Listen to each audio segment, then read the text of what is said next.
अखंड मंथन के सभी दर्शकों को नमस्कार।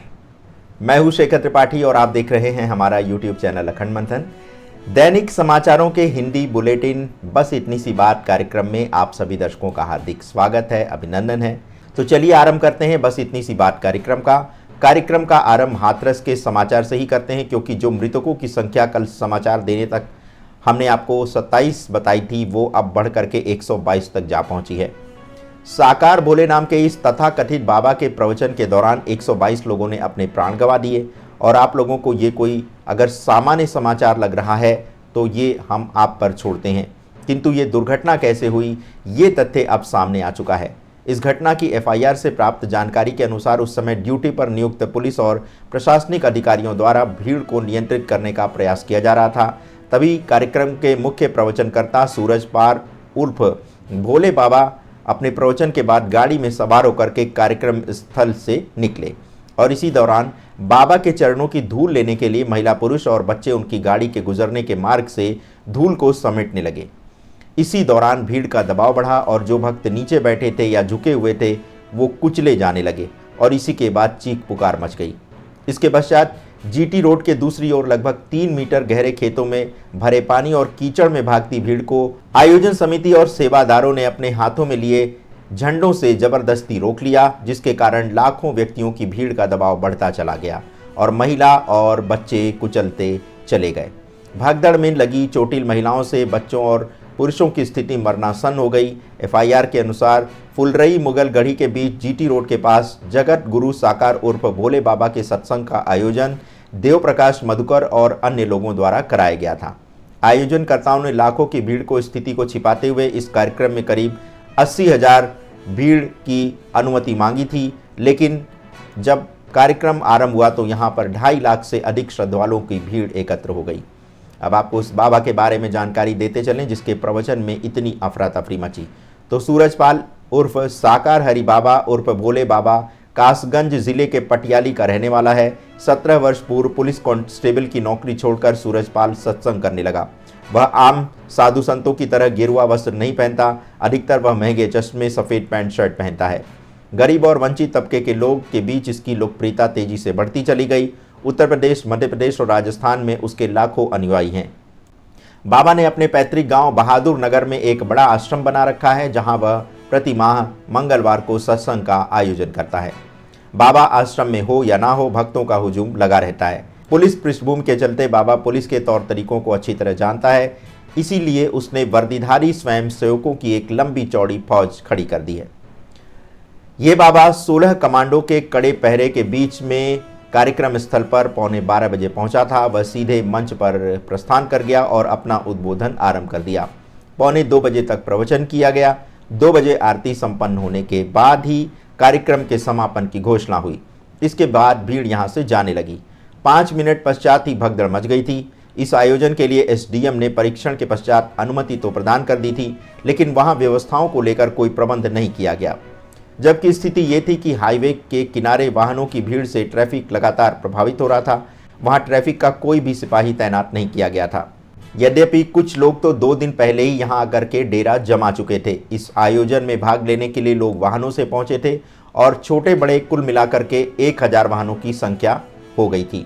एक बात आपको और बताते चलें कि FIR की कॉपी में इस भोले बाबा का नाम अभी सम्मिलित नहीं किया गया है। अब इसे क्या कहा जाए, किसे कोसा जाए? जनता आखिर ऐसे फर्जी बाबाओं के जाल में क्यों फंस रही है? ऐसा व्यक्ति जिसके पास आध्यात्मिक जीवन का कोई अनुभव नहीं, उसके पीछे लोग क्यों भाग रहे हैं?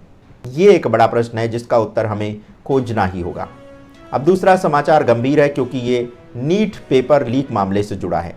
मेडिकल एंट्रेंस एग्जाम यानी नीट पेपर लीक को लेकर के देश भर में युवा आक्रोशित हैं। इस विषय पर संसद में PM मोदी ने बयान देते हुए कहा है कि इस मामले को लेकर वो गंभीर हैं और संबंधित आरोपियों की गिरफ्तारी चल रही है। इससे पहले विपक्षी दलों द्वारा संसद में नीट मामले को लेकर एक बहस का प्रस्ताव दिया गया था, जिस पर अभी तक कोई भी कार्रवाई नहीं की गई है। सरकार इस विषय से बचना क्यों चाह रही है, ये एक बड़ी चिंता का विषय है, क्योंकि यदि पेपर लीक जैसी घटना होती है तो इससे देश के लाखों युवाओं का भविष्य जुड़ा होता है। अब 8 जुलाई को नीट पेपर लीक मामले पर सुप्रीम कोर्ट में सुनवाई होनी है। इस पर सुनवाई chief justice of India DY Chandrachud की बेंच करेगी। नीट पेपर लीक, परीक्षा में हुई गड़बड़ियों और ग्रेस मार्क्स के मुद्दे पर लगाई गई सभी याचिकाओं पर 8 जुलाई को एक साथ ही सुनवाई होनी है। उधर नीट यूजी पेपर लीक के विरुद्ध दिल्ली के जंतर मंतर पर बीते 6 दिनों से छात्र प्रदर्शन कर रहे हैं और अब वे संसद के घेराव करके अपना विरोध व्यक्त करने जा रहे हैं। प्रदर्शन कर रहे छात्रों की मांग है कि नीट यूजी परीक्षा दोबारा कराई जाए एवं यूनिवर्सिटीज़ में पहले की तरह ही प्रवेश परीक्षा के सिस्टम को बहाल किया जाए। सोमवार को सुप्रीम कोर्ट में नीट यूजी के री एग्ज़ाम के विरुद्ध 5 प्रतियोगी छात्रों ने याचिका दायर की है। नीट री एग्ज़ाम में शामिल हुए 813 कैंडिडेट्स ने परीक्षा दी थी। री एग्ज़ाम का परिणाम घोषित करने के पश्चात अब टॉपर्स की गिनती 67 से घटकर 61 हो गई है। री एग्ज़ाम उन 1563 कैंडिडेट्स के लिए आयोजित किया गया था जिन्हें रिजल्ट में ग्रेस मार्क्स मिले थे। इनमें से सिर्फ 813 ही री एग्ज़ाम में सम्मिलित हुए थे। 720 में से 720 नंबर पाने वालों में 6 में से 5 छात्र री एग्ज़ाम में सम्मिलित हुए थे। इनमें से किसी ने भी री एग्ज़ाम में टॉप नहीं किया है। यद्यपि सभी 5 कैंडिडेट्स ने री एग्ज़ाम में 680 से अधिक का अंक स्कोर किया है। अब छठे कैंडिडेट को भी ग्रेस मार्क हटा करके बने नंबरों की मार्कशीट दे दी जाएगी। ऐसे में अब टॉपर्स की गिनती 6 कम हो गई है। नीट यूजी 2024 काउंसलिंग प्रोसेस 6 जुलाई 2024 से आरंभ होने वाला है। यद्यपि प्रत्येक वर्ष की भांति नोटिफिकेशन पहले 15 दिन पहले ही नोटिफिकेशन विंडो खोल दी जाती थी, लेकिन अभी तक ये विंडो खोली नहीं गई है। तो अब इसके बाद आगे बढ़ते हैं दूसरे समाचार की ओर। ब्रिटेन में 4 जुलाई को आम चुनाव के लिए वोटिंग होने वाली है। यहाँ अभी वर्तमान समय में 44 वर्ष के ऋषि सुनक ब्रिटेन में भारतीय मूल के पहले प्रधानमंत्री हैं। लेकिन एक सर्वे से निकले निष्कर्ष से ये बात सामने आई है कि इस बार चुनाव सुनक हार सकते हैं, क्योंकि 65% भारतीयों ने उनके विरोध में अपना मत दिया है। भारतीय मूल के लोगों का कहना है कि एक हिंदू होने के नाते ऋषि सुनक द्वारा कोई भी कार्य हिंदुओं के हित में नहीं किया गया और वीजा के नियमों को पहले के अनुपात में और भी अधिक सख्त बना दिया गया है। इसी बात से निराश होकर भारतीय मतदाताओं ने उनके विरुद्ध मतदान करने का निर्णय लिया है। यानी एक बार पुनः ब्रिटेन में भी भारत वाली बात दोहराई जा रही है। लोगों ने ये नहीं देखा कि उनके देश का व्यक्ति विदेश में उनका अपना प्रधानमंत्री है, बस वीजा के नियम क्या सख्त हुए लोग उनके विरुद्ध हो गए। बस यही है हिंदुओं की सबसे बड़ी समस्या कि हिंदू के हितों के बारे में कभी नहीं सोचता। क्या भारतीय मतदाताओं को ये लगता है कि ब्रिटेन का व्यक्ति वीजा के नियमों में ढील दे देगा? अब ये तो बात समय ही बताएगा। लेकिन इस बीच ऋषि सुनक ने भारतीय मतदाताओं से ये अपील की है कि वो उनके पक्ष में ही वोटिंग करें, कहीं ऐसा ना हो कि मतदाताओं को बाद में पछताना पड़े।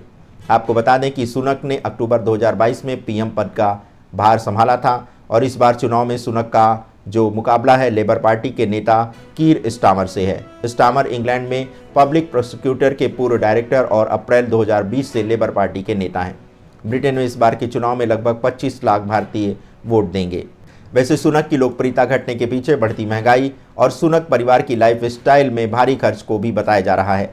ब्रिटेन जिस आर्थिक खस्ताहाल के दौर से गुजर रहा है उसे पार पाने में बतौर पीएम सुनक नाकाम रहे हैं। इसीलिए भारतीय समुदाय के लोग भी टोरी विरोधी लहर में सम्मिलित हो गए हैं। अगला समाचार भारतीय सेना के उन सैनिकों की जांबाजी से जुड़ा है जिसमें उन्होंने अमरनाथ से वापस लौट रही एक बस के ब्रेक फेल होने के कारण एक बड़ी दुर्घटना को होने से बचा लिया।